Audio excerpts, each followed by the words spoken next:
ओम ब्रह्मानंदं परम सुखदं केवलं ज्ञानमृति द्वन्द्वादितं गगनसदृशं तत्त्वमस्यादिलक्षणम् एकं नित्यं विमलवचनं सर्वधी साक्षभूतं भावार्थितं त्रिगुणरहितं श्रीसद्गुरु तन्नमामि।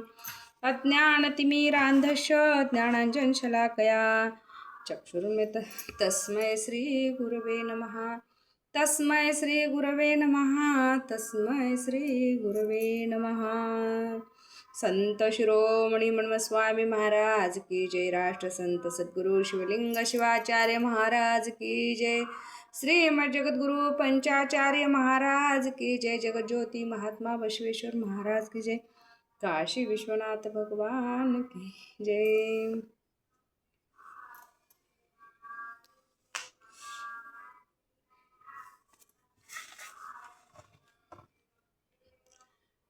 वाईट काळ आला म्हणजे त्याला आपण कलियुग म्हणतो। ज्यावेळेस वाईट काळ आला तेव्हा आपण कलियुग सुरू झाला असं म्हणतो। आपण कसे आहोत, आपले वागणे कसे आहे, माणसाचे परिवर्तन आचरण विचरण उच्चार व्यवहार यामुळे होते। अवतार काळ बदलामुळे होतात। भक्तांच्या सत्व परीक्षा त्यात प्रामुख्याने शिवसंस्कृतीला शिवभक्तीला उजाळा देणारे शिकवण अवतरण पण केव्हा होते? यदा यदा हि धर्मस्य ग्लानिर्भवति भारत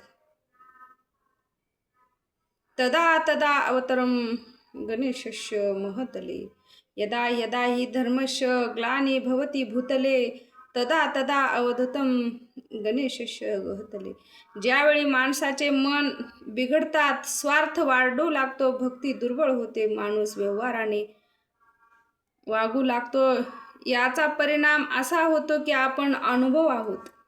पावसाळ्यात प्यायला पाणी नको त्यावेळेला पाऊस पडतो। हे जे विपरीत होते त्यामुळे आमचा दैनंदिन व्यवहार बिघडतो। नैसर्गिक शक्ती होऊन महापुरुष जेव्हा या भूमंडळावर येतात तेव्हा काळ बदलतो। आर्य भारतात आले, यज्ञांच्या नावावर हिंसा होऊ लागली, समोरच्या नावावर जे पिऊ नये ते पिऊ लागले, ज्यांच्या हातात दंड आहे त्यांनी धर्माच्या नावावर उपक्रम सुरू केला। पण एक दिवस असा माणूस जन्मास आला की त्या माणसाने बुद्धी वादाच्या बळावर सर्वच खंडन केले। जगाच्या निर्मितीचं श्रेय आपण भगवंताला देतो, बरोबर आहे? हा माणूस म्हणतो देवाला हात नाही, पाय नाही, रंग नाही, रूप नाही, जग कसे निर्माण करेल? हा माणूस म्हणतो देवाला हात नाहीत, पाय नाहीत, रंग नाही, रूप नाही, कसे हा देव जग निर्माण करू शकतो कसा? हे विचित्र विश्व आहे निर्माण केली तर निर्गुण आहे, निराकार आहे। भगवंताच्या इच्छेने हे जग निर्माण झाले। इच्छा कोणाला होते? मन बुद्धी चित्त अहंकार असेल तर इच्छा होते। मग हे जग कसे उत्पन्न झाले? त्याने सांगितले जग आपोआप निर्माण झाले, पण जसं आपोआप उत्पन्न होते तसे जग आपोआप उत्पन्न झाले असे म्हणणारा हा चर्वक आहे। हा त्याचा नास्तिकवाद आहे। तुम्ही आपोआप निर्माण झालात का? जे जे आचार्य झाले त्यांना कुणी घडविले? त्यांचा रंग रूप आकार नाही त्यांना कुणी पाहिले? भक्ताची कार्य गुणे मज निराकार आकारणे मी निर्गुण परी गुणाशी येणे। भक्ताची लागे तरी तू भक्ती लागे आकारलाशी। भक्तांच्या भक्तीसाठी ईश्वर साकार झाला, आपण त्याला गप्प बसू दिले नाही। आम्ही त्याच बारसं केलं का? पाण्यात घुगऱ्या घालून नाव ठेवलात का? नाव ठेवायचं म्हणून पुरणपोळ्या केल्या का? सच्चिदानंद परमात्म्याचं स्वरूप निर्गुण निराकार आहे। निर्गुण निराकाराला साकार रूप आले। आत्मात गिरजा मती सहचरा प्राण शरीर ग्रह हे आहे महादेव गिरजेचं स्वरूप। महादेवाचं लग्न लावले की नाही? आम्ही प्रत्येक वर्षी लग्न लावतो। जीव विज्ञानाचं आकलन करावयाचे असेल तर मुळापासून तळापर्यंत जाण्याची तयारी पाहिजे। विश्व उत्पत्तीची चर्चा तीही विश्वात्मक आहे। येथून सारे विश्व उदयास आले। अव्यक्त असणाऱ्या परब्रह्म परमात्म्यातून विश्वाची उत्पत्ती कशी झाली? अव्यक्तापासून व्यक्त विश्व निर्माण झाले। विश्वात्मा अव्यक्त भौतिक विश्व हे व्यक्त आहे। विश्वात्मा जो आत्मा आहे तो सूक्ष्म आहे, मग हे वाचेच्या पलीकडे आहे।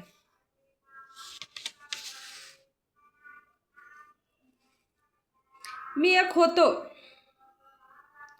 अनेक रूपात परिणित झालो. लग्न झाल्यावर 2-3 वर्षे बाळ नाही झाले तर काय अवस्था होते. शिव पार्वती हे दोघं तसेच होते. पार्वतीचे मन लागेना तेव्हा तिने देवाला विचारले, देवा तुम्हास एकट्यास करमते का? महादेवाने सांगितले, पार्वती चालेल तसे तू चालू दे. नाही मला करमत नाही. तो अव्यक्त ईश्वर नाकाच्या, कानाच्या, मनाच्या, विषयाच्या पलीकडे असला तर शिव त्यांना भक्तीकडून प्रेरणा झाली. अव्यक्त रूपातून बीज विकसित झाले. शिवदास माऊलीच्या शब्दात सांगायचे झाले, बीज एकुटे एकुटे धाकुटे तया विश्व कुंभ फुटे.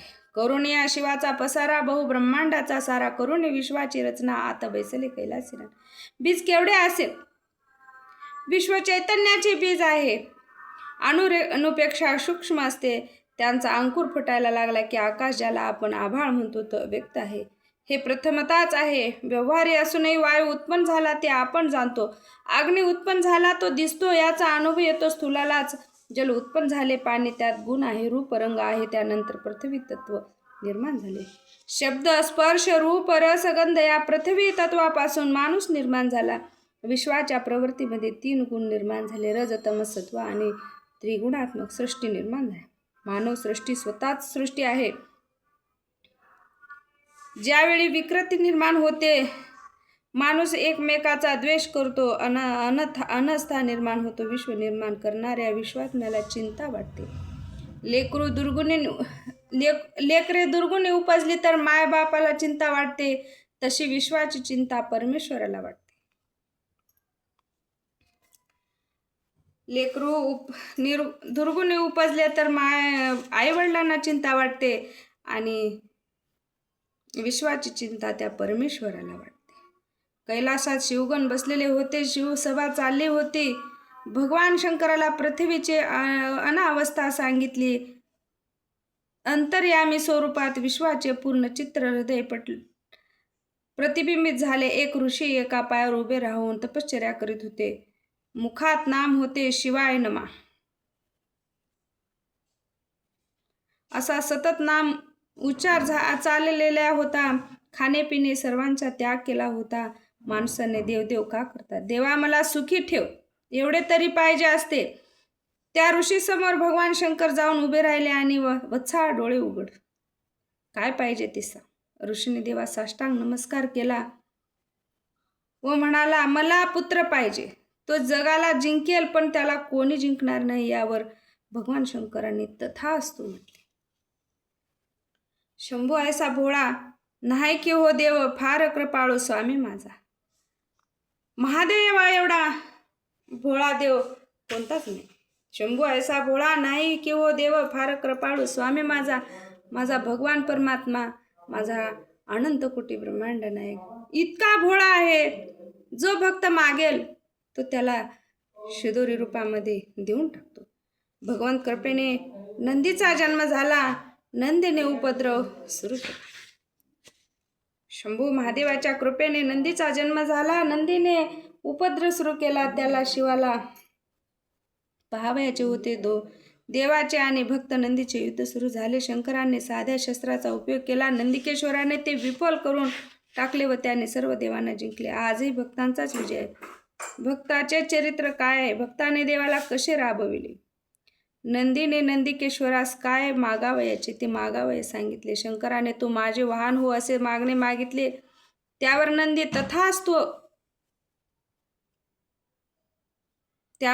तथास्तु असे म्हणतो. मी तुम्हाला वर दिला, तुमचं वाहन बनून मी राहील, पण माझे एक मागणे आहे. तुमच्या ध्वजावर माझे चित्र, नंदी ध्वजाचे चित्र पाहिजे. ज्यावेळी धर्माला ग्लानी आली, जगद्गुरू रेणुकाचार्यांनी रामायण कालपासून जैनाच्या कालापर्यंत धर्माची शूर सांभाळली. जगद्गुरू रेणुकाचार्याने सोमेश्वर लिंगात ऐक्य झाल्यानंतर जैन बुद्धाचा काळ आला. जैनाच्या सिद्धांताने भगवंताची उपासना 2 प्रकारे केल्या. श्वेतांबर हे शुभ्र वस्त्र धारण करणारे तर दिगंबर हे नग्न अवस्थेत राहणारे होते. धर्मबाह्य वर्तन भगवंतास सहन झाले नाही. त्यावेळी शिवगणाची एक व्याख्या निर्माण झाली. लिंग आणि जाणवे करणारे घालणारे आराध्य ब्राह्मण आणखीनही तेलंगणा प्रांतात आहेत. हे लोक कर्मकांडात अधिक गुंतून राहतात. बिजापूर जिल्ह्यातील बागेवाडीतील बिरशिवाराध्यांचे एक कुटुंब होते. शिवभक्त असल्यामुळे त्यांनी नंदी व्रत सुरू केले. माता अंबिका नंदिकेश्वराचे व्रत करीत होत्या. त्या व्रताची फलश्रुती झाली. माता अंबिकेला दिवस गेले होते. तिची नित्यपूजा चालू होते. गर्भ वाढू लागला. महिने जात होते. 9 महिने पूर्ण झाले तरी बाहेर येण्याची तयारी नव्हती. रेणुकाचार्यांना गर्भवास नको होता म्हणून सोमेश्वर लिंगातून योगसिद्धीने बाहेर आले. बसवेश्वरांनी सांगितले होते की गर्भवासाचे दुःख नको. गर्भ वाढू लागला म्हणजे गर्भास दुःख होते. मन्मथ माऊली म्हणूनच म्हटले असावे, नको नको गर्भवास फार झालो कासावीस. काही संतांचे म्हणणे येते, गर्भवास प्रिय मोठा मज द्यावा निळकंठा. दुःख झाले तरी चालेल पण गर्भवास पाहिजे. दुःख झाले तरी चालेल पण गर्भवास पाहिजे. जन्मोजन्मी तुझे गुण देवा आवडी घेईन. गर्भवास कशासाठी पाहिजे? जन्मोजन्मी तुझे गुण देवा घेईन, देवा आवडी घेईन. जन्मजन्मांतरी प्रत्येक जन्मात तुझे भजन गाण्यासाठी जन्म दे. गर्भ वाढत होता. 3 वर्ष पूर्ण झाली. मादंबिकेला गर्भाच्या वेदना असह्य होत होत्या. देवाचा धावा करू लागल्या, देवा माझ्याकडून काही चूक झाली का? या प्रपंचातून मला सोडव. या गर्भवासातून मुक्ती दे. शेवटी मादांबिका नंदिकेश्वराच्या दर्शनास गेल्या. भगवंत कृपेने नंदिकेश्वरास वाहिलेले पुष्प हातात आले आणि तत्काळ बसवेश्वरांचा जन्म झाला.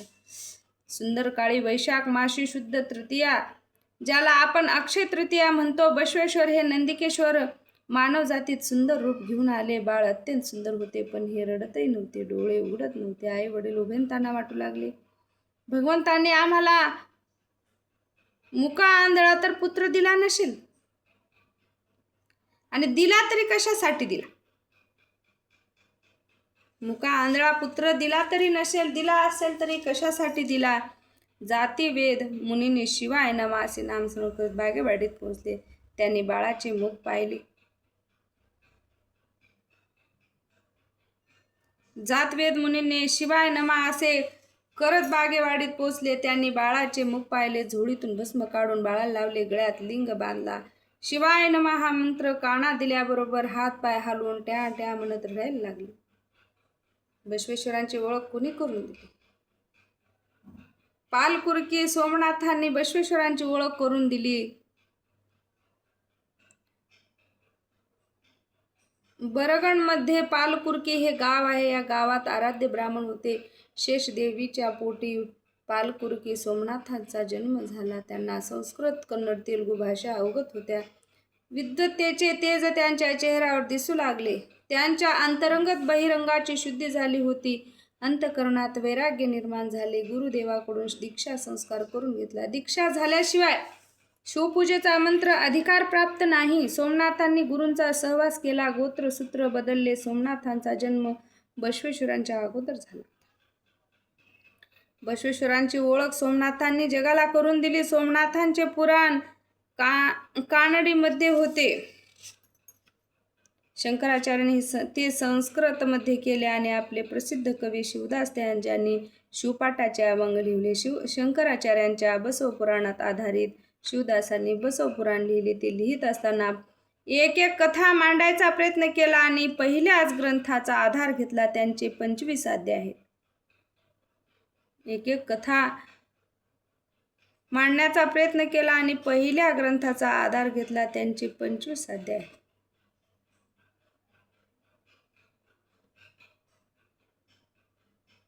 संत शिरोमणी मन्मथस्वामी महाराज की जय. राष्ट्रसंत सद्गुरु शिवलिंग शिवाचार्य काशी विश्वनाथ भगवान की